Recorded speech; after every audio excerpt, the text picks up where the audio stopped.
1 Coríntios, capítulo de número 15, versículo 45 ao 47. Assim está também escrito: o primeiro homem, Adão, foi feito em alma vivente, e o último Adão em espírito vivificante. Mas não é o primeiro o espiritual, senão animal, depois o espiritual. O primeiro homem da terra é terreno, e o segundo homem é o Senhor do céu. Amém. Bom, preste atenção, medite comigo. Vamos no começo da história, na origem, lá em Gênesis, quando Deus cria o primeiro homem. O primeiro homem chamava Adão. O primeiro homem, Adão. E o primeiro homem, ele foi criado por Deus com um projeto, um propósito. Deus tinha uma vontade para o primeiro homem. E qual era o propósito, a vontade de Deus? Que ele vivesse uma vida abençoada, que ele vivesse debaixo da graça. O primeiro Adão tinha de tudo. Ele não existia o pecado e nem a morte, porque a morte veio por causa do pecado. E o homem, ele viveria segundo o plano de Deus. Ele tinha de tudo no jardim do Éden, e entre todas as coisas, entre todos os privilégios, um dos mais especiais que ele tinha era a comunhão com Deus. Ele conversava com Deus na viração do dia. Porém, o diabo entrou em cena. E o diabo entrou em cena para quê? Para fazer o que ele é especialista e o que ele trabalha para fazer até hoje. Primeiro, enganar para cumprir o propósito dele, que é roubar, matar e destruir. Ele vem, engana o homem, ele engana Adão, ele engana Eva, e com o engano, Adão e Eva pecam. Ou seja, houve ali uma batalha espiritual, e nessa batalha, nessa guerra, o diabo saiu vencedor. Por quê? Porque ele derrotou o homem que Deus havia criado à sua imagem e semelhança, para viver na tua presença, usufruindo de todas as benesses que Deus tinha para entregar ao homem. Esse era o plano de Deus. Nem morte, nem pecado, mas quando o pecado entrou no mundo, a morte entrou com ele. E o homem então recebeu sobre si a consequência dos seus pecados. A maldição veio sobre o homem perdeu muitas coisas, e principalmente ele perdeu aquela comunhão que ele tinha com Deus, aquela conexão com Deus. Quando Deus vem, ele se sente nu, ou seja, já não tinha mais aquela intimidade que ele tinha com Deus. Ele perdeu muito, o homem perdeu basicamente tudo. E de lá para cá, da morte, quando a morte entrou no mundo, o pecado entrou no mundo, de lá para cá, Deus veio trabalhando para trazer ao homem o que é chamado aí na justiça, de reintegração de posse. Dá ao homem posse novamente à terra, posse novamente aquilo que Deus havia criado primeiro para que o homem usufruísse.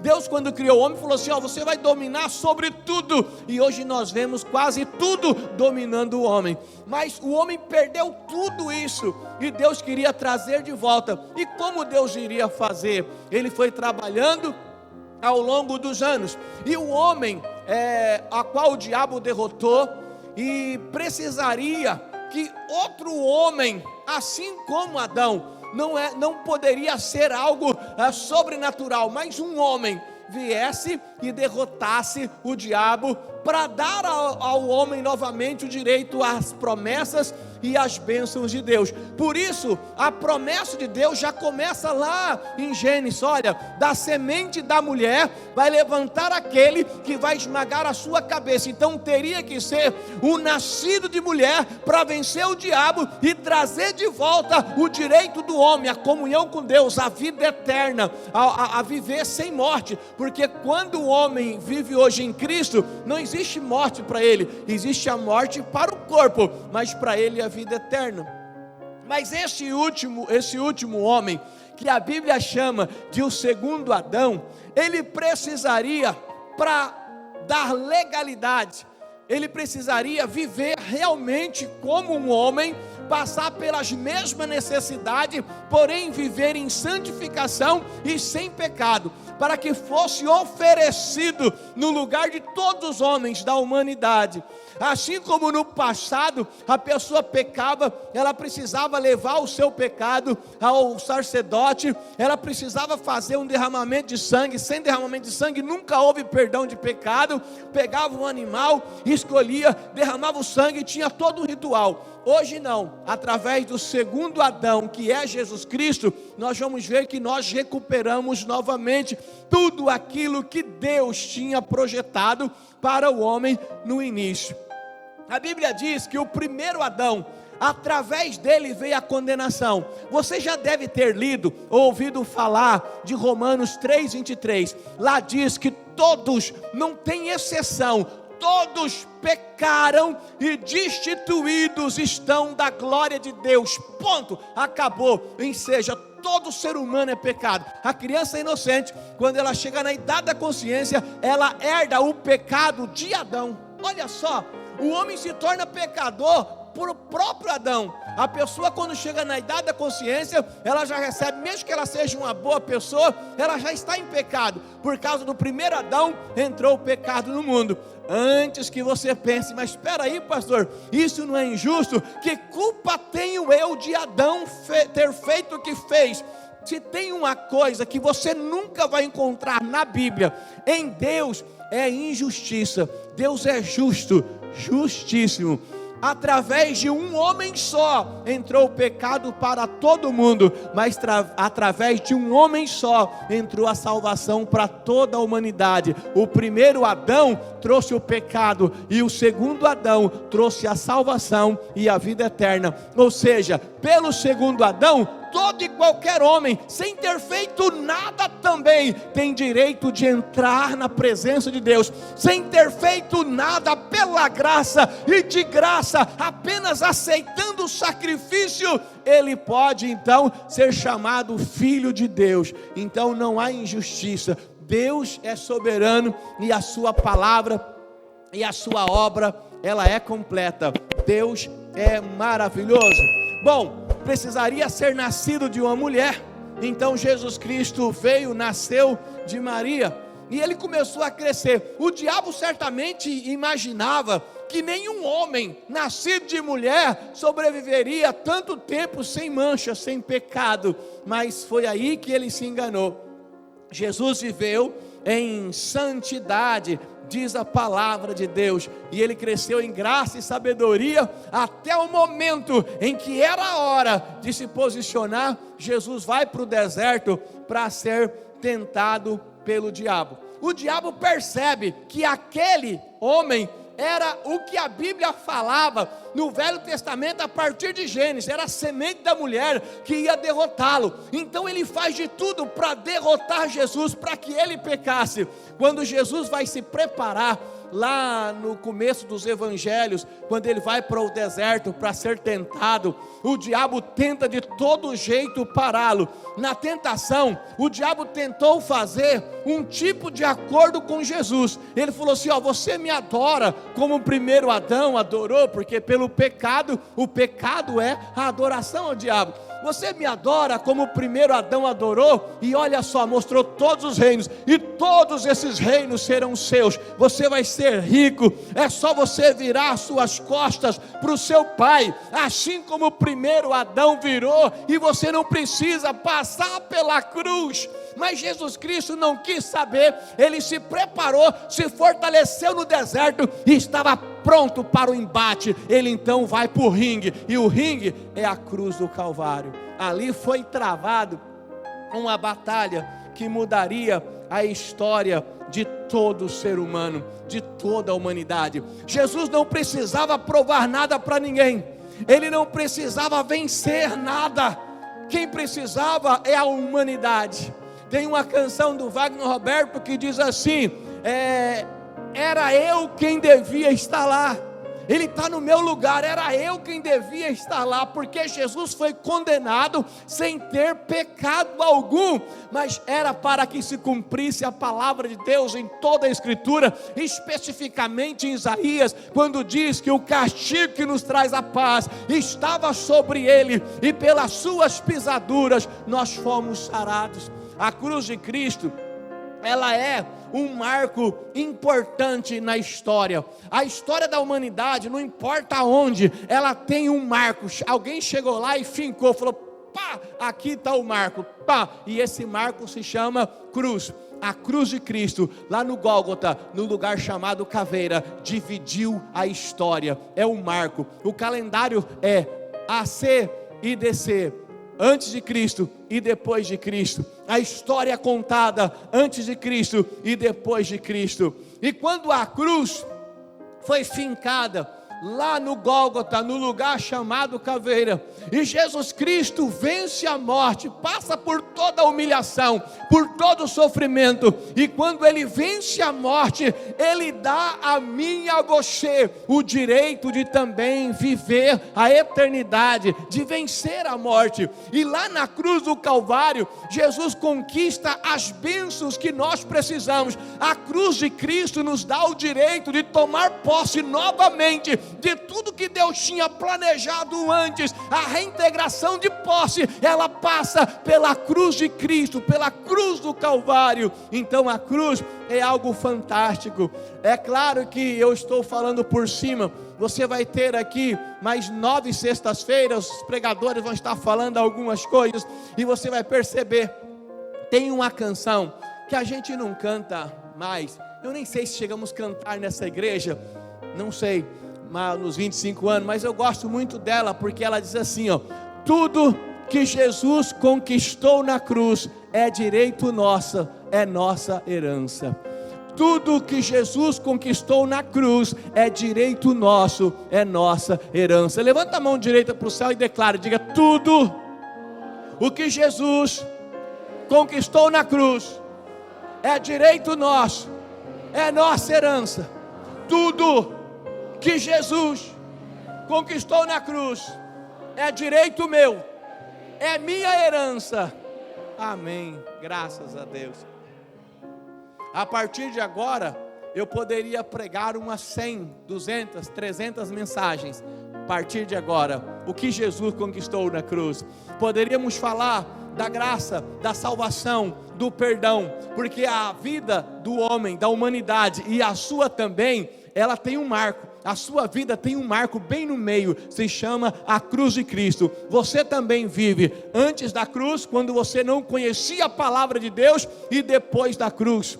Você também vivia dessa forma. Antes da cruz, você vivia o peso do pecado. Antes da cruz, você vivia o peso do pecado. Quando a cruz foi fincada no meio da tua história, você deixou de viver o peso do pecado para viver o alívio do perdão. Onde abundou o pecado, superabundou a graça do nosso Deus. A cruz de Cristo é um marco na sua vida, porque antes da cruz de Cristo havia um decreto sobre você de condenação. Aí quando veio a cruz de Cristo e bateu no meio da história da tua vida, ela te dá eternidade. Nenhuma condenação há para aqueles que estão em Cristo Jesus. É o poder da cruz de Cristo. Se eu falar de salvação, eu tenho que falar da cruz. Se eu falar de cura divina, eu tenho que falar da cruz. Se eu falar do poder do Espírito Santo, é pela cruz que passa. A vinda de Jesus passa pela cruz. Qualquer tema que você fale, passa pela cruz de Cristo. A cruz de Cristo é o poder de Deus para salvar o homem. Algumas pessoas têm dificuldade em entender o que o apóstolo Paulo disse mesmo, que a pregação, a palavra, o poder, a cruz de Cristo para o mundo é loucura, mas para nós que conhecemos hoje é o poder de Deus. É por causa da cruz de Cristo que porque eu posso entrar além do véu na sala do trono pelo novo e vivo caminho. Onde é que o véu foi rasgado do alto a baixo? Lá na cruz. A cruz te fez sacerdote. Você não precisa pegar os seus pecados agora, contar para um sacerdote, para ele levar até o sumo sacerdote, para levar a Deus, para trazer uma penitência. Olha, derrama sangue de tal animal. Você pode agora, você é sacerdote por causa da cruz, da morte e ressurreição de Jesus. Você pode entrar além do véu, na sala do trono, e falar direto com Deus sobre os seus pecados. Não precisa matar nenhum animal, porque o Cordeiro Jesus Cristo derramou o sangue lá na cruz do Calvário, e onde o sangue caiu, o pecado morreu, e o poder da igreja foi estabelecido. A vitória na sua vida foi estabelecida. A única coisa que você precisa hoje é permanecer em fidelidade. Não saia de perto, não saia de baixo, não saia dos pés da cruz de Cristo, porque a bênção é somente para aquele que habita no esconderijo do Altíssimo. A sombra do Todo-Poderoso é só para aquele que está debaixo da cruz de Cristo, está na presença de Deus. Então nós precisamos saber que a cruz de Cristo é poder sobre as nossas vidas. Foi lá que o sangue foi derramado. O que a gente faz quando a gente fica com medo? Eu não sei se você já teve, vamos fazer uma pesquisa aqui. Quem já teve, espera eu terminar. Quem já teve um pesadelo à noite? Alguns sabem explicar, outros nem tanto. Você estava dormindo e você sentiu um negócio assim estranho, um calafrio, parece que tinha uma presença diferente. Aí parece que você cresceu na cama, você inchou, você se arrepiou todo, e você jurava que estava acordado, outros juram que estava dormindo. Aí você quis gritar, aí você gritava, a voz não saía. Quem já teve esse pesadelo desse tipo? Levanta a mão bem alto. Qualquer dia eu explico o que é isso. Amém. Mas vem cá, agora é a hora de saber se você é servo de Deus mesmo. Na hora que você queria gritar e a voz não saía, o que você estava tentando gritar? Geralmente o cristão está tentando falar: o sangue de Jesus tem poder. É o que ele tenta gritar. Se você tentou gritar outra coisa que não esteja ligado ao poder do nome de Jesus, ao sangue de Jesus e à cruz de Cristo, se você gritou por São Longuinho, a sua fé está complicada. A gente precisa estudar isso. A gente grita e clama pelo poder do nome de Jesus, do sangue de Jesus, quando a gente está assustado, quando a gente tem os problemas da vida. Mas, para falar a verdade, você tem que estar atento, porque o nome de Jesus, o sangue de Jesus, a cruz de Cristo tem que estar presente em todo momento. Tudo que você for fazer, diz a Bíblia, seja em palavras ou seja em obra, fazei em nome de Jesus, porque quando Cristo morreu na cruz do Calvário, Ele conquistou aquilo que o homem havia perdido e adicionou outras coisas novas. Glória a Deus. Hoje você pode expulsar demônio. Eu não sou pastor. Expulsar demônio, a autoridade não é sobre aquele que é pastor. Mas eu nem sou pregador. Não é autoridade sobre o pregador. A Bíblia diz: estes sinais seguirão os que crerem, em meu nome expulsarão demônios. Ou seja, a cruz de Cristo ainda acrescentou muitas outras coisas, e te dá o direito de andar de cabeça erguida e viver as promessas de Deus. Tudo é possível por causa da cruz de Cristo. A Bíblia diz: tudo é possível aquele que crê. Só é possível por causa da cruz de Cristo. Qualquer coisa que eu faça, mesmo que eu não fale, e mesmo que eu nem lembre, espiritualmente falando em Deus, só é possível por causa do poder de Deus na cruz do Calvário, onde Jesus Cristo morreu, e onde Jesus Cristo pagou o preço, onde Jesus Cristo foi humilhado, mas ali começava a ligação entre o homem e Deus. Jesus na cruz não estava na terra, estava levantado, preso àquele madeiro, e eu gosto de imaginar assim: a cruz estava na terra, mas Jesus estava levantado, e aí Deus nos céus. Eu fico imaginando Jesus fazendo a ligação entre Deus e o homem. Essa ligação passa pela cruz. você já deve ter visto por aí pela internet afora algumas figurinhas, porque a Bíblia diz que para seguir a Jesus Cristo você precisa da cruz. A cada um tem que tomar cada dia a sua cruz. Negue-se a si mesmo, tome cada dia a sua cruz e siga-me. Às vezes nós enfrentamos dificuldades, nem sempre as coisas são fáceis, e algumas pessoas desistem da cruz. E a figurinha que você vê pela internet é que algumas pessoas cortam uns pedaços da cruz para ficar mais leve, né? Aí chega lá na frente só com o cotoco da cruz, aí chega lá, tem um abismo para atravessar e eles não conseguem. O que veio com a cruz inteira, joga a cruz e ela serve como ponte para passar pelo abismo. Ou seja, a cruz liga você a Deus.